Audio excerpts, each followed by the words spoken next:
Capítulo 8. ¿Cuándo está normal mi mente?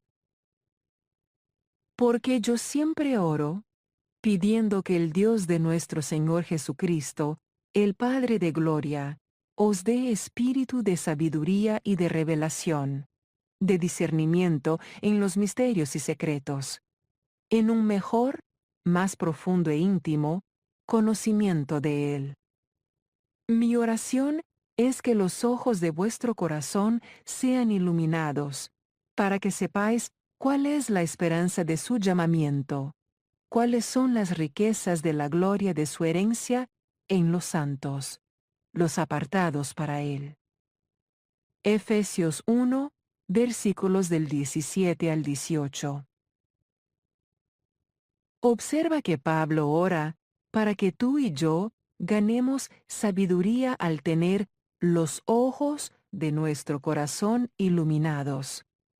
Basada en muchas cosas que he estudiado, interpreto los ojos del corazón como la mente.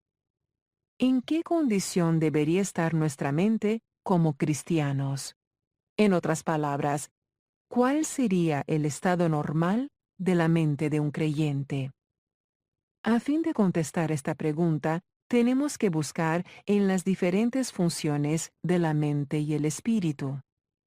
De acuerdo con la palabra de Dios, la mente y el espíritu trabajan juntos. Esto es lo que yo llamo el principio de la mente ayudando al espíritu. Para comprender mejor este principio, veamos cómo obra en la vida de un creyente. El principio del espíritu-mente. Porque entre los hombres, ¿quién conoce, percibe y entiende los pensamientos de un hombre, sino el espíritu del hombre que está en él? Asimismo, nadie conoce, percibe y comprende los pensamientos de Dios, sino el espíritu de Dios. Primera de Corintios 2, versículo 11. Cuando una persona recibe a Cristo como su Salvador personal, el Espíritu Santo viene a vivir dentro de ella. La Biblia nos enseña que el Espíritu Santo conoce la mente de Dios. Tal como el espíritu de una persona dentro de sí es el único que conoce sus pensamientos, asimismo, el Espíritu de Dios es el único que conoce la mente de Dios. Puesto que el Espíritu Santo vive en nosotros, y ya que Él conoce la mente de Dios, uno de sus propósitos es revelarnos la sabiduría y la revelación de Dios.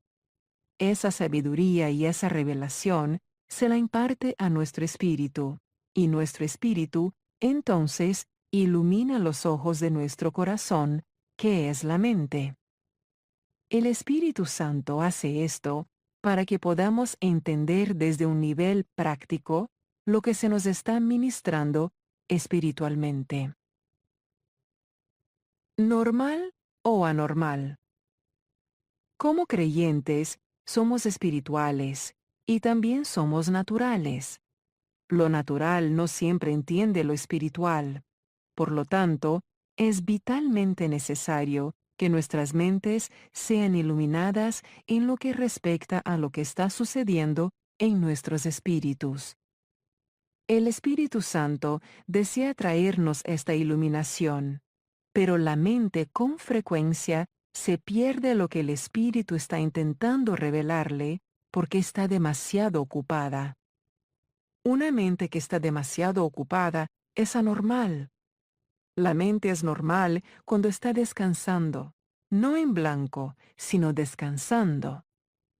La mente no debe llenarse con razonamientos, preocupaciones, ansiedades, temores y cosas así.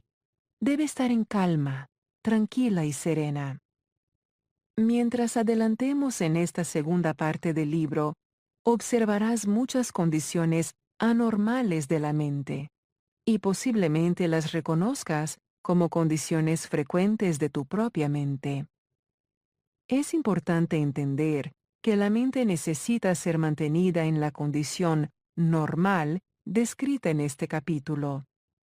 Compárala con la condición usual de nuestras mentes y verás por qué con frecuencia el Espíritu Santo nos revela tan poco y por qué demasiado a menudo sentimos que nos falta sabiduría y discernimiento.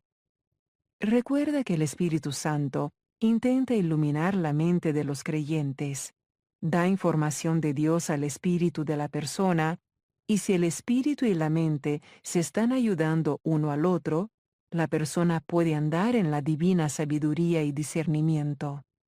Pero si su mente está demasiado ocupada, se perderá lo que el Señor está tratando de revelarle mediante su espíritu.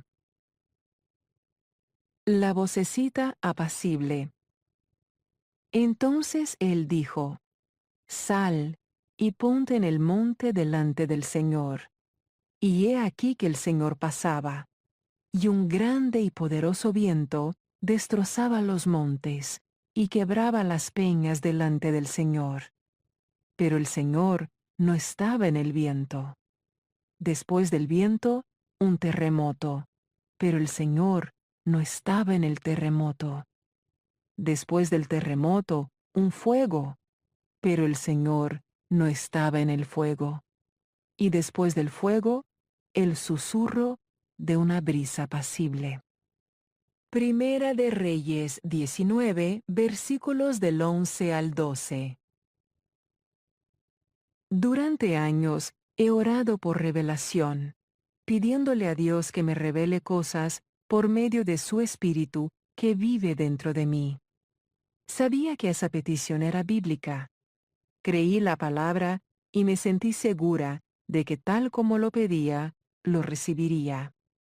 Pero la mayor parte del tiempo me sentía como lo que yo llamaba una sonsa espiritual. Entonces me enteré de que no recibía mucho de lo que el Espíritu Santo quería revelarme, simplemente porque mi mente estaba tan errática y ocupada que se estaba perdiendo la información que se le ofrecía. Imagínate a dos personas juntas en una habitación. Una está tratando de murmurarle un secreto a la otra.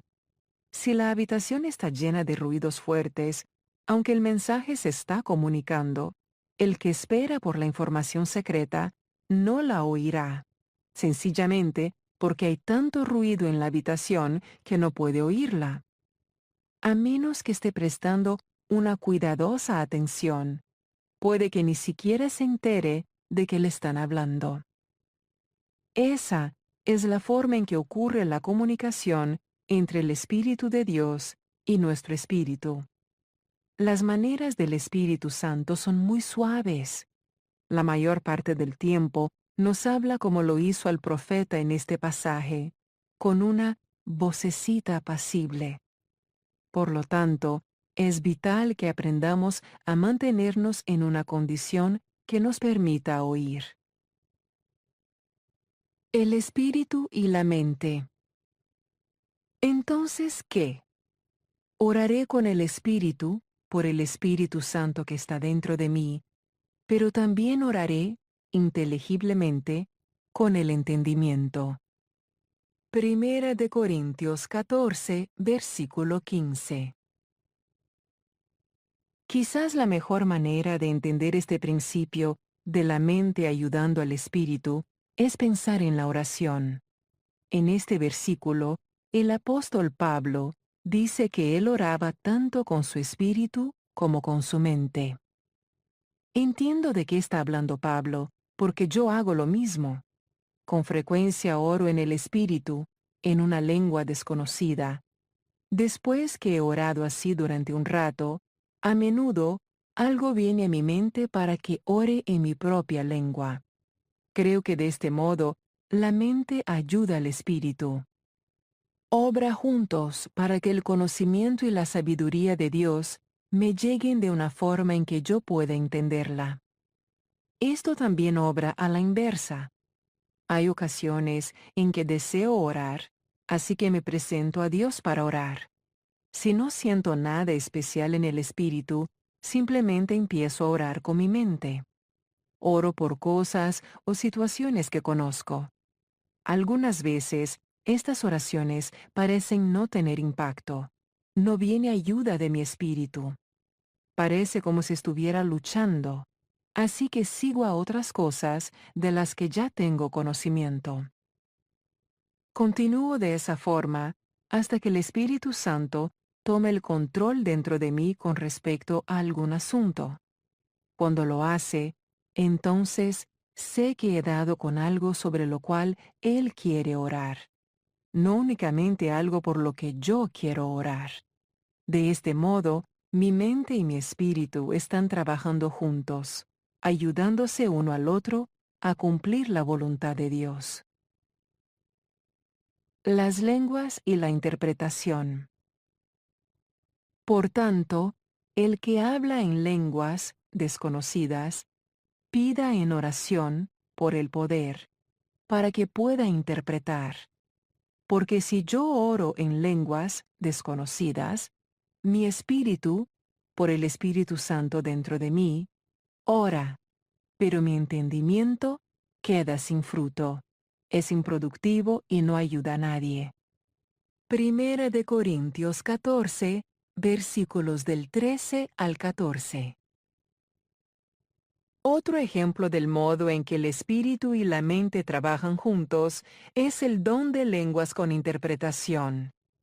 Si no estás familiarizado con los dones del Espíritu Santo, te animo fuertemente a que los estudies en las Escrituras y a que mantengas una mente abierta a Dios en esta área. Ora y pídele a Él que te enseñe sobre los dones sobrenaturales del Espíritu Santo y que te guíe a buenos recursos que te ayudarán a estudiar y ganar entendimiento. Primera de Corintios, capítulos 12, 13 y 14 son un buen lugar por donde comenzar. Cuando hablo en lenguas, mi mente está estéril hasta que Dios me da a mí o a otro el entendimiento de lo que estoy diciendo. Entonces, mi mente fructifica. Por favor, ten presente que los dones no son lenguas y traducción. La traducción es un recuento exacto, palabra por palabra, del mensaje, mientras que en la interpretación, una persona ofrece una comprensión de lo que otra ha dicho, pero en el estilo propio del intérprete, tal como lo expresa en su propia personalidad particular. Permíteme darte un ejemplo. La hermana Sara puede ponerse de pie en la iglesia y dar un mensaje en una lengua desconocida. Ha venido de su espíritu, y ni ella ni nadie más sabe lo que ha dicho. Dios puede hacer que yo entienda cuál era el mensaje, pero quizás de un modo general. Cuando me adelanto en fe y empiezo a interpretar lo que se ha hablado, hago que todos comprendan el mensaje, pero sale a través de mí, con mi forma de expresión única. Orar en el Espíritu, en lengua desconocida, e interpretar lo dicho, en esa lengua desconocida, es un modo maravilloso de entender el principio de la mente ayudando al Espíritu. El Espíritu está hablando algo y la mente está brindando comprensión. Ahora piensa en esto. Si la hermana Sara habla en una lengua desconocida y Dios está buscando a alguien que ofrezca la interpretación, tendrá que pasar de largo por mi lado si mi mente está demasiado errática y ocupada para escuchar. Aunque Él tratara de darme la interpretación, yo no la recibiría. Cuando estaba recién convertida y aprendiendo acerca de los dones espirituales, oré casi exclusivamente por lenguas. Después que había pasado un buen tiempo, empecé a sentirme aburrida con mi vida de oración. Cuando hablé con el Señor de eso, Él me hizo saber que yo estaba aburrida porque no tenía entendimiento de lo que estaba pidiendo en oración.